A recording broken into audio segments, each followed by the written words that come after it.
Salam damai sejahtera. Kiranya channel ini dapat menjadi berkat dan rema bagi saudara semua yang saya kasihi di dalam Kristus Yesus. Tema saya saat ini adalah dosa yang melahirkan maut bagian kedua.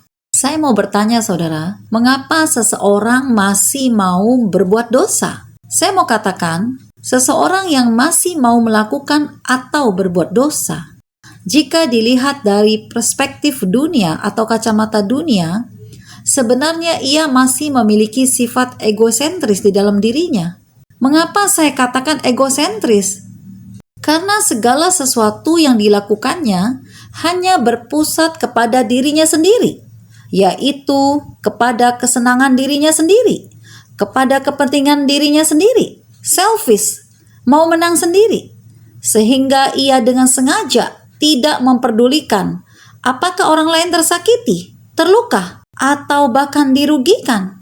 Dan ia hanya memiliki satu prinsip di dalam hidupnya saudara, yaitu yang penting saya untung, yang penting saya puas, yang penting saya bahagia. Jika kita lihat di sini, ada 3 kata yang mendasari seseorang menjadi tega dan mau melakukan dosa, yaitu untung, puas, bahagia, tanpa memikirkan dampak negatif next ke depan yang akan berpengaruh atau berdampak kepada anak-anaknya, kepada keluarganya nanti. Inilah contoh suatu sikap yang bertindak tanpa berpikir terlebih dahulu. Sebab akibatnya memang terkadang tidak langsung kelihatan dampaknya atau efeknya saudara. Bisa saja dampaknya baru terasa nanti secara signifikan dalam waktu yang cukup panjang. Dan ini pun merupakan suatu badai yang menerjang tanpa kendali. Karena itu akan berefek dan terjadi perlahan-lahan kepada anak-anak dan keluarganya. Tidak bisa tidak, saudara. Pasti berdampak negatif. Dan apakah ia tahu atau tidak bahwa apa yang dilakukan itu sangat merugikan seseorang? Ia sudah pasti tahu, saudara. Tetapi justru ia menganggap jika ia bisa mengecoh lawannya atau seseorang, bukankah itu suatu kehebatan dan kepandaian bagi dirinya? Dan justru paradigma ini sudah ditanamkan oleh iblis ke dalam dunia ini dari sejak lama saudara, sehingga menimbulkan persaingan yang hebat, yang pada akhirnya mengarah kepada kenegatifan perilaku manusia. Saya mengajak saudara untuk melihat kasus Kain dan Habel saja. Sudah terjadi suatu persaingan yang dalam antara Kain dan Habel adiknya. Kain yang bekerja sebagai petani mempersembahkan sebagian hasil tanahnya, yaitu berupa tanaman sebagai korban persembahan kepada Tuhan. Sedangkan Habel adiknya yang bekerja sebagai gembala kambing domba mempersembahkan anak sulung kambing dombanya, yaitu lemak-lemaknya sebagai korban persembahan kepada Tuhan. Tetapi Alkitab mencatat Tuhan mengindahkan Habel dan persembahannya, tetapi Kain tidak. Jelas di sini kita semua dapat menarik kesimpulan saudara, bahwa persembahan yang diberikan oleh Habel sebagai korban persembahan sangat berkenan bagi Tuhan. Sedangkan persembahan yang diberikan oleh Kain sebagai korban persembahan tidak berkenan bagi Tuhan. Mari saudara kita lihat kitab Kejadian 4 ayat 5 sampai dengan 8. Ayat kelima, tetapi Kain dan korban persembahannya tidak diindahkannya, lalu hati Kain menjadi sangat panas dan mukanya muram. Ayat keenam, firman Tuhan kepada Kain, mengapa hatimu panas dan mukamu muram? Ayat ketujuh, apakah mukamu tidak akan berseri jika engkau berbuat baik? Tapi jika engkau tidak berbuat baik, dosa sudah mengintip di depan pintu. Ia sangat menggoda engkau, tetapi engkau harus berkuasa atasnya. Ayat ke-8, kata Kain kepada Habel adiknya, marilah kita pergi ke padang. Ketika mereka ada di padang, tiba-tiba Kain memukul Habel adiknya itu, lalu membunuh dia. Kita melihat pada ayat yang kelima saudara, dikatakan Kain dan korban persembahannya tidak diindahkan Tuhan. Lalu hati Kain menjadi sangat panas dan mukanya muram. Pada konteks ayat ini dipertanyakan, mengapa Tuhan tidak menerima persembahan Kain saudara? Sehingga membuat Kain menjadi iri hati terhadap Habel adiknya. Bukankah Tuhan Allah yang kita sembah adalah Allah Abraham, Allah Ishak, dan Allah Yakub? Adalah Allah yang tidak memandang rupa saudara. Allah yang tidak pernah memperdulikan apakah seseorang miskin atau kaya. memiliki jabatan tinggi atau tidak. Bahkan sekalipun hanya seorang karyawan biasa, seorang bawahan, atau bahkan hanya pedagang kecil-kecilan. Tuhan tidak pernah mempersoalkan saudara. Oh, kalau yang ini Tuhan terima dan berkenan. Oh, kalau yang itu Tuhan tidak terima dan tidak berkenan. Jikalau begitu, Tuhan yang saudara dan saya sembah adalah Tuhan yang melihat rupa dong. Tidak ya saudara. Tuhan tidak pernah melihat rupa seseorang. Kasih-Nya sangat sempurna. Jikalau seseorang memberi dengan tulus dan ikhlas, Tuhan pasti berkenan dan menerimanya. Begitupun dengan Kain. Jika saja Kain sudah memberikan yang terbaik dari persembahan hasil tanahnya kepada Tuhan sebagai korban persembahan, Tuhan pasti menerima persembahan Kain, saudara. Mari saudara, kita menggali firman Tuhan ini lebih dalam lagi. Mengapa Tuhan tidak mengindahkan Kain dan persembahannya? Tidak menutup kemungkinan Kain ketika memberikan persembahan sebagian dari hasil tanahnya, Kain tidak tulus dan tidak ikhlas memberikannya kepada Tuhan, saudara, sebagai korban persembahan. Dan Kain tidak menyadarinya dan tidak menyangka akan terjadi demikian. Justru ketika hanya persembahan Habel yang diterima oleh Tuhan, seharusnya yang dilakukan Kain adalah tetap mengucap syukur dan tidak boleh bersungut-sungut. Tetapi justru sebaliknya yang terjadi. Timbullah iri hati Kain terhadap Habel adiknya. Dan Kain membunuh adiknya. Bukankah pada ayat yang ke-7, Tuhan sudah mengingatkan dan menegur Kain bahwa dosa sudah mengintip Kain. Dan iblis sangat menggoda Kain. Dan Kain harus berkuasa atas dosa. Artinya Kain harus bisa mengendalikan diri dan menguasai dosa dan maut, saudara. Karena Tuhan telah mengetahui apa yang ada di benak dan pikiran Kain, bahwa Kain telah merancang yang tidak baik atau merancang jahat terhadap Habel, adiknya. Dan ini pun Kain sudah melahirkan dosa, saudara. Artinya Kain sudah berbuat dosa. Dan Tuhan pun sudah mengetahuinya jika Kain berniat membunuh Habel, adiknya. Dan ini adalah sebagai contoh, Kain telah melahirkan maut bagi adiknya Habel. Sehingga masuklah roh pembunuh ke dalam tubuh Kain, ke dalam tubuh, jiwa, dan roh Kain, saudara. Dan peristiwa pembunuhan pun tidak terelakkan. Dan pada konteks ayat yang ke-7 pun, Tuhan sudah begitu sangat baik kepada Kain.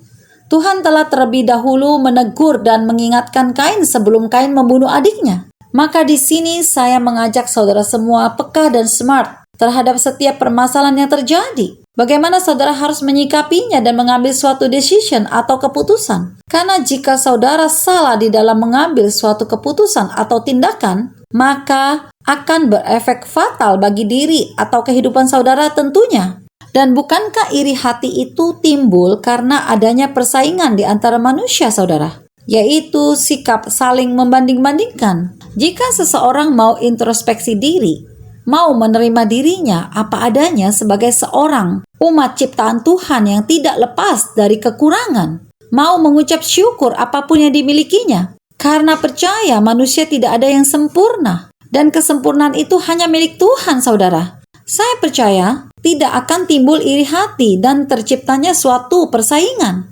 Dan ini semua dapat terjadi jika dilihat dari perspektif dunia atau sudut pandang dunia, saudara. Jadi saya mau katakan sekali lagi, seseorang yang masih mau berbuat dosa, sesungguhnya ia masih memelihara keegoan di dalam dirinya.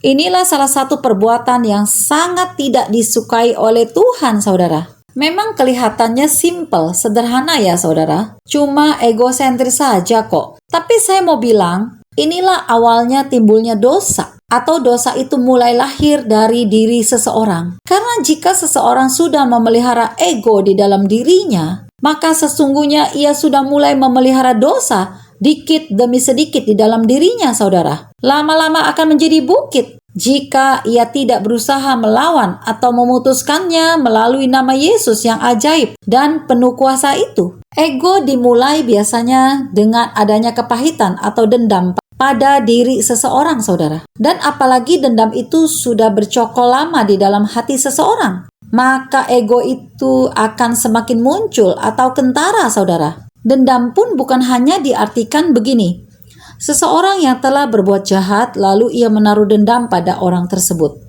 Bukan itu saja ya saudara, tetapi dendam pun bisa diartikan seseorang yang tidak mengucap syukur pada suatu keadaannya, atau ia tidak bisa menerima hidupnya dengan apa adanya, atau keinginannya yang tidak tercapai, dan ia mulai membanding-bandingkan dengan orang lain, mungkin dengan teman-temannya. Maka disinilah akan timbul iri hati saudara. Bukankah tokoh Kain sendiri adalah sebagai contoh saudara? Karena Kain tidak mengucap syukur atas apa yang telah terjadi pada dirinya, bahwa persembahannya tidak diindahkan Tuhan, sehingga membuat Kain dendam kepada Habel adiknya. Dan karena dendam itulah Kain jadi timbul iri hati dan berusaha untuk membunuh Habel saudara. Hati-hati saudara, bukankah pada zaman modern ini akan banyak Kain-Kain modern? Tapi saya percaya anak-anak Tuhan tidak ada ya. Dan sikap iri hati, dendam, benar-benar harus dibuang jika saudara mau menikmati dan mengecap kebaikan Tuhan tentunya. Karena sikap ini merupakan penghalang untuk bisa mengalami terobosan iman saudara. Bukankah pada kitab Yakobus 1 ayat 15 dikatakan, dan apabila keinginan itu telah dibuahi, ia melahirkan dosa. Dan apabila dosa itu sudah matang, ia melahirkan maut. Karena pada mulanya tidak ada seorang langsung bisa melakukan dosa besar jika sebelumnya ia tidak berkompromi dengan dosa-dosa kecil dahulu. Seperti ia sudah biasa meloloskan dirinya untuk melakukan dosa amarah, kecewa, benci, khawatir, iri hati. Barulah seseorang melakukan dosa besar saudara. Dan dosa besar itu apa saja sih saudara? Yaitu dosa melanggar 10 perintah Allah yang ditulis Musa pada 2 lobah batu di Gunung Sinai. Jika saudara tidak lagi bersahabat dan berkompromi dengan roh-roh dunia, niscaya saudara tidak akan melanggar 10 perintah ini. Dan saudara akan sanggup mentaati dan menjalani 10 perintah ini tentunya. Dan bagaimana jika dilihat dari perspektif Tuhan, dari sudut pandang Tuhan saudara? Seseorang bisa memiliki sikap iri hati dikarenakan perbuatan kuasa gelap atau perdukunan. Jadi, jika seseorang sudah terlibat dan melibatkan diri di dalam aktivitas perdukunan, biasanya tabiatnya atau karakter yang dimilikinya yang tadinya baik bisa menjadi buruk, atau ia bergaul dengan orang-orang yang terlibat di dalam perdukunan. Dulunya mungkin ia tidak pernah atau tidak suka membanding-bandingkan dirinya dengan orang lain. Tetapi karena lingkungan pergaulan atau mungkin juga lingkungan keluarga, orang tua yang mendidik dan cara memotivasi yang salah, sehingga ia telah terbentuk menjadi pribadi yang keras, egosentris, iri hati. Apa yang menjadi keinginannya harus selalu dituruti.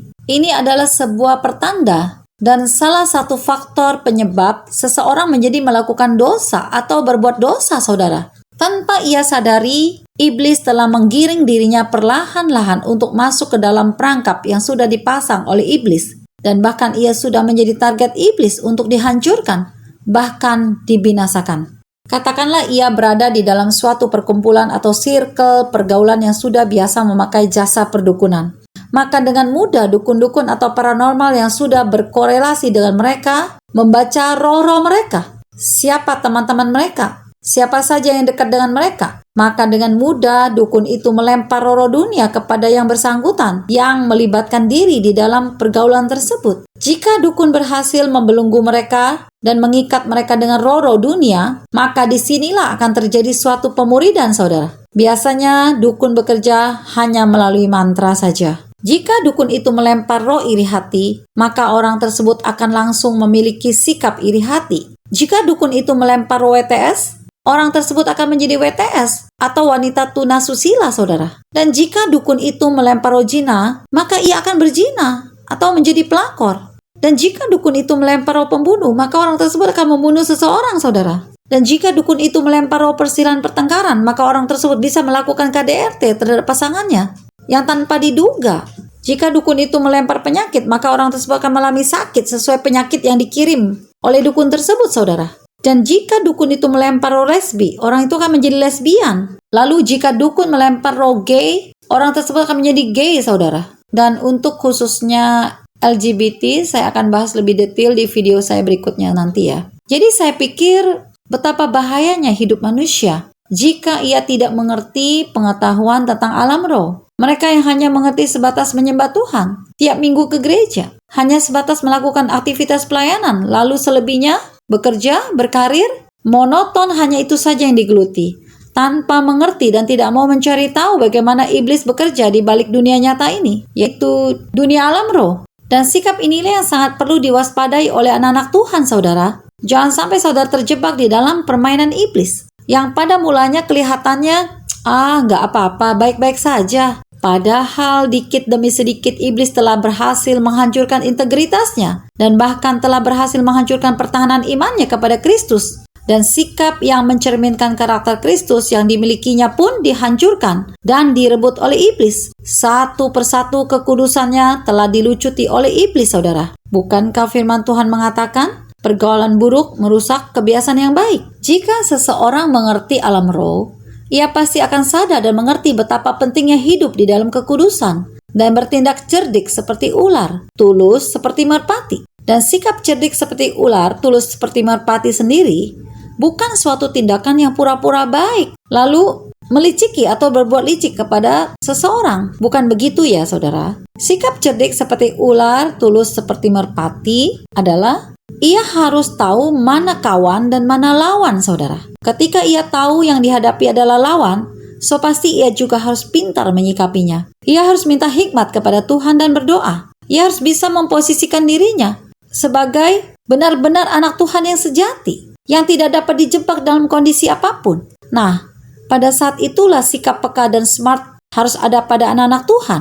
Mengapa smart? Smart adalah sebuah sikap dan tindakan yang pintar, tetapi tentunya tidak merugikan orang lain, sekalipun ia musuh saudara. Dan pada saat inilah iman saudara benar-benar ditantang untuk tidak mudah terjebak di dalam permainan dan tipu muslihat musuh-musuh saudara yang sedang dipakai oleh iblis. Dan apabila ia adalah seorang anak Tuhan sejati atau murid Kristus sejati, ia akan mengambil suatu tindakan tegas. Dan tentunya tindakan tersebut bukan didasari pada hati nuraninya sendiri, tetapi ia harus benar-benar peka mendengar suara Roh Kudus dan memahami bisikan Roh Kudus tersebut yang selalu menemaninya. Karena pada dasarnya manusia itu pada saat lahir itu kosong, nol, saudara. Tidak mengerti apa-apa karena diisi dengan pendidikan dan lingkungan yang membentuk. Manusia seakan-akan menjadi pintar dengan pengalaman-pengalaman yang ia dapatkan. Tetapi saya mau katakan, kesuksesan dan keberhasilan seseorang selebihnya ditentukan oleh guiding Tuhan,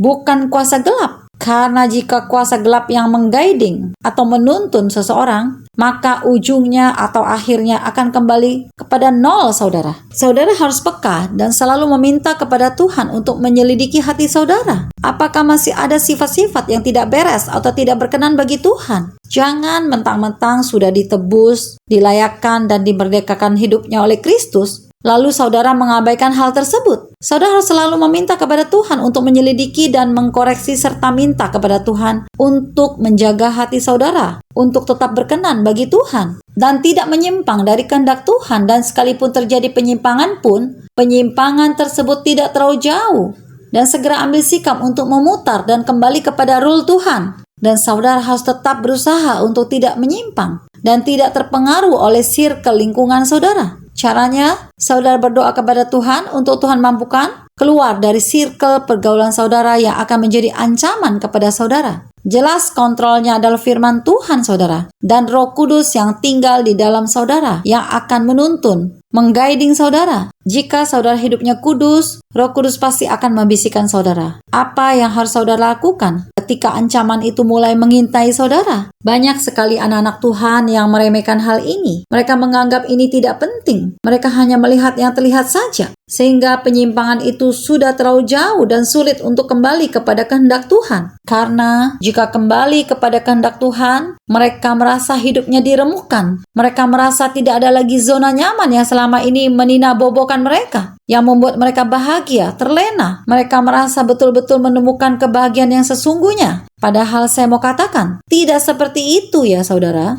Itu semua hanyalah sebuah kebahagiaan semu yang dunia atau iblis berikan atau tawarkan. Di balik itu badai sudah menanti. Mereka tidak menemukan kebahagiaan sejati tersebut, yaitu kebahagiaan yang tidak dapat dibeli dengan uang atau ditukar dengan uang, saudara. Dan apakah kebahagiaan sejati tersebut, saudara? Yaitu kebahagiaan damai sejahtera dan sukacita yang dari Tuhan Yesus Kristus, Allah Bapa dan Roh Kudus, yang tidak tergantikan dengan apapun di dunia ini. Ketika seseorang bisa merasakan kebaikan Tuhan, mengalami Tuhan di hidupnya, bisa melekat dan intim dengan Tuhan, dan menghasilkan buah-buah roh, dan dapat menjadi berkat bagi banyak orang. Itulah sesungguhnya kebahagiaan sejati yang dari Tuhan Yesus Kristus. Dan inilah kebahagiaan yang sifatnya kekal, saudara, yang tidak bisa dibeli dengan uang atau harta duniawi, saudara. Dan besarnya upah dan pahala pun sudah menanti saudara di sorga nanti. Inilah yang dimaksud di dalam kitab Matius 13 ayat 44. Firman Tuhan berkata, hal kerajaan sorga itu seumpama harta yang terpendam di ladang, yang ditemukan orang, lalu dipendamkannya lagi. Oleh sebab sukacitanya, pergilah ia menjual seluruh miliknya, lalu membeli ladang tersebut. Jadi, ketika saudara sudah menemukan jalan kebenaran itu, dan saudara tahu bahwa kebenaran itu satu-satunya hanya melalui Yesus Kristus,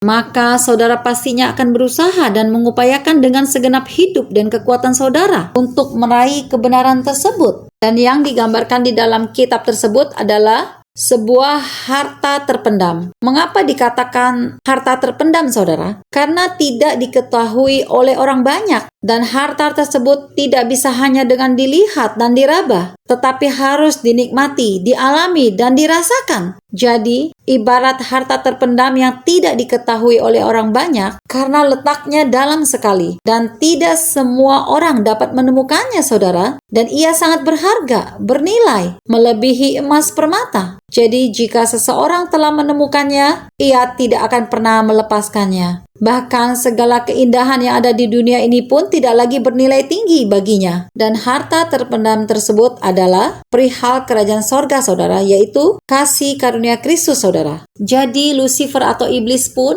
menyesuaikan perkembangan zaman, saudara, karena iblis tahu bahwa kita semua hidup berdasarkan iman kepada Kristus, hidup di dalam roh yang berkuasa, roh yang berotoritas. Maka iblis pun akan bekerja lebih ekstra lagi untuk menghancurkan pertahanan iman seseorang. Pertama-tama, iblis akan menghancurkan kekudusan pikiran seseorang. Karena peperangan rohani yang tertinggi akan dimulai melalui pikiran terlebih dahulu, saudara. Karena jika kekudusan pikiran sudah bisa dihancurkan oleh iblis, maka sangat mudah untuk menghancurkan kekuatan atau pertahanan iman seseorang tentunya. Iblis sangat licik dan cerdas, saudara. Tapi cerdas di sini adalah cerdas yang sangat merugikan. Bahkan mencuri dan pada akhirnya membunuh seseorang. Iblis pintar merebut berkat-berkat seseorang, baik berkat rohani maupun berkat jasmani. Seperti contohnya, membuat seseorang bangkrut seketika, membuat seseorang sakit seketika, membuat seseorang depresi atau putus asa seketika, sehingga membuat seseorang sampai melakukan bunuh diri dengan berbagai cara. Mengapa seseorang melakukan bunuh diri, saudara? Dan intimidasi apa yang iblis berikan kepada seseorang sampai ia mau melakukan bunuh diri? Seseorang merasa semua jalan seakan-akan buntu, seakan-akan ia merasa ia tidak bisa bangkit lagi. Ia merasa sudah gagal. Bahkan iblis telah mendakwa dan mengintimidasinya bahwa kamu lemah, kamu bodoh, kamu jelek, kamu kalah dengan teman-teman kamu, kamu tidak disukai oleh bos kamu, kamu tidak disayang oleh orang tua kamu, kamu miskin, dan lain sebagainya. Saya mau beritahu, saudara, dalam Tuhan, saya percaya tidak ada jalan yang buntu. Nah, di balik jalan yang kelihatannya buntu, padahal di balik itu Tuhan sudah sediakan berkat yang melimpah, saudara. Jadi sekali lagi saya katakan, gak mungkin iblis melempar intimidasi atau roh bunuh diri kepada seseorang. Jika orang tersebut tidak ada berkat, saudara, justru orang tersebut berkatnya sangat banyak. Dan iblis mau merebut berkat orang tersebut. Jika seseorang tidak ada berkat, iblis tidak akan mau capek-capek melempar roh bunuh diri, saudara. Dan ini perlu dipahami oleh saudara. Dan saya akan memberikan satu contoh kasus bunuh diri, saudara, yaitu ada seorang owner dari sebuah perusahaan yang cukup besar, berasal dari suatu negara di luar Indonesia. Ia melakukan bunuh diri dengan cara menjatuhkan dirinya dari sebuah apartemen yang cukup tinggi, saudara. Dan bukankah Tuhan sangat sedih sekali melihat kasus-kasus seperti ini? Dan seorang yang sudah hidup di dalam garis kemiskinan, yang sangat undergrade sekali. Mereka yang tinggal di dalam pemukiman-pemukiman yang seakan tidak layak lagi untuk kebutuhan papan. Justru iblis tidak memprioritaskan mereka lagi. Iblis tidak mau melempar roh bunuh diri lagi kepada mereka, saudara. Karena iblis menganggap mereka sudah berhasil dihancurkan secara ekonomi. Dan untuk sementara, iblis tidak akan memprioritaskan mereka dulu. Artinya, kutuk keturunan itu sudah berhasil membelenggu mereka. Tetapi bukan berarti sampai di sini mereka nggak bisa bangkit lagi, saudara. Bisa ya, jika mereka menemukan jalan kebenaran itu, yaitu Yesus Kristus. Maka Tuhan akan tetap pulihkan mereka. Jadi tindakan bunuh diri sebenarnya adalah sebuah tindakan yang memberi dirinya untuk binasa atau pergi kepada neraka kekal, saudara. Dan Tuhan sangat sedih sekali melihat kasus-kasus seperti ini, saudara. Sekali lagi saya mau katakan, janganlah bersekutu dengan berhala atau perdukunan.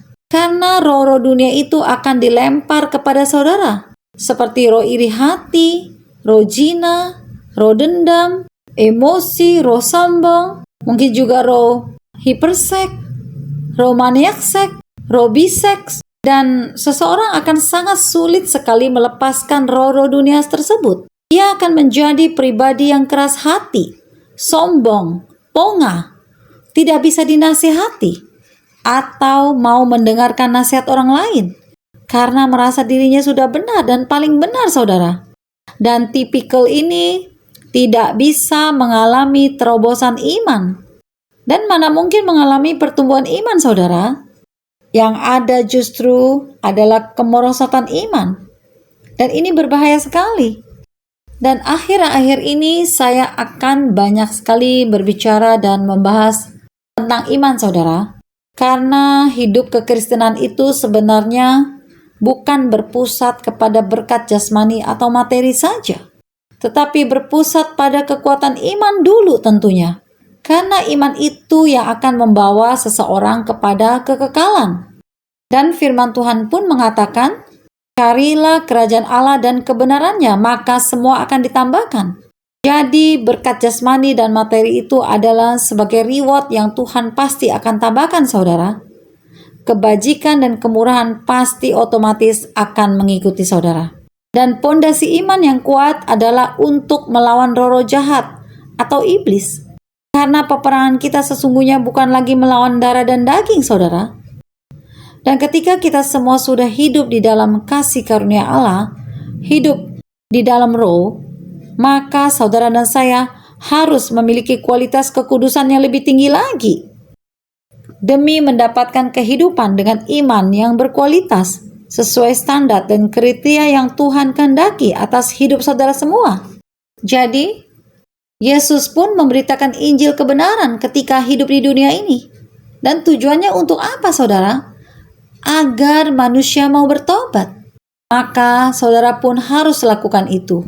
Karena dengan mengajak manusia bertobat, berarti saudara telah mengajak manusia untuk meninggalkan dosa dan tidak mau berbuat dosa lagi. Dan sebelum saya menutup renungan khotbah ini, ada hal-hal yang saya mau sampaikan kepada saudara semua.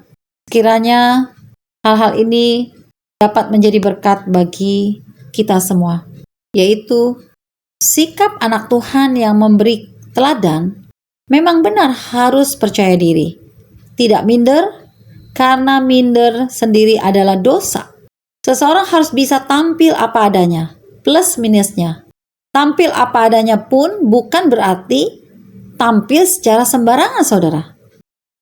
Tetapi self-confidence sendiri atau percaya diri yang berlebihan pun tidak baik dan mengarah kepada sifat yang negatif. Sehingga ada kecenderungan mengarah kepada ambisi, saudara. Dan apakah Tuhan suka dengan sikap ambisi? Tidak ya, saudara. Karena sikap ambisi akan membawa seseorang kepada karakter yang negatif. Dan iblis mudah menyusup dan memperdaya orang tersebut dengan segala tipu muslihatnya.